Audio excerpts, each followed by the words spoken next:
സൗദിയിൽ മലയാളി വെടിയേറ്റു മരിച്ചെന്ന വാർത്ത. കാസർഗോഡ് ഇന്നിയാടി സ്വദേശി കുമ്പയ്യാക്കോട് മുഹമ്മദ് ബഷീറാണ് മരിച്ചത്. രാവിലെയാണ് വെടിയേറ്റത്.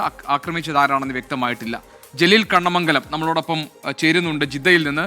ജലീൽ, ഈ സംഭവത്തെക്കുറിച്ച് എന്തൊക്കെ വിവരങ്ങളുണ്ട്?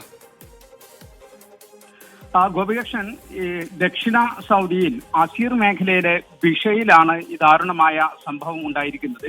ഇന്ന് രാവിലെയായിരുന്നു സംഭവം.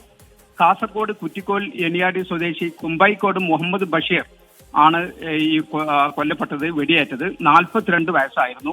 ആരാണ് ഇതിന് പിന്നിൽ എന്നത് വ്യക്തമല്ല. ആരാണ് വെടിവെച്ചത് എന്ന് വ്യക്തമല്ല. സമീപത്തുള്ള ഒരു ഈജിപ്ഷ്യൻ പൗരൻ ഇദ്ദേഹത്തെ ഇന്ന് രാവിലെ ആശുപത്രിയിൽ എത്തിക്കുകയായിരുന്നു. ആശുപത്രിയിൽ എത്തിക്കുന്നതിന് മുമ്പ് തന്നെ മരണം സംഭവിച്ചിരുന്നു.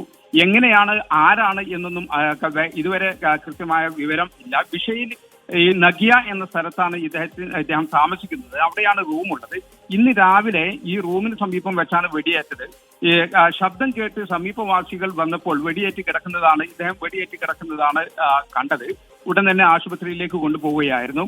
ഈ വാഹനം, അതായത് ഒരു ടാക്സി ഡ്രൈവർ ആയിരുന്നു. വാഹനം വൃത്തിയാക്കുന്നതിനിടയിൽ വെടിയേറ്റു എന്നാണ് വിവരം.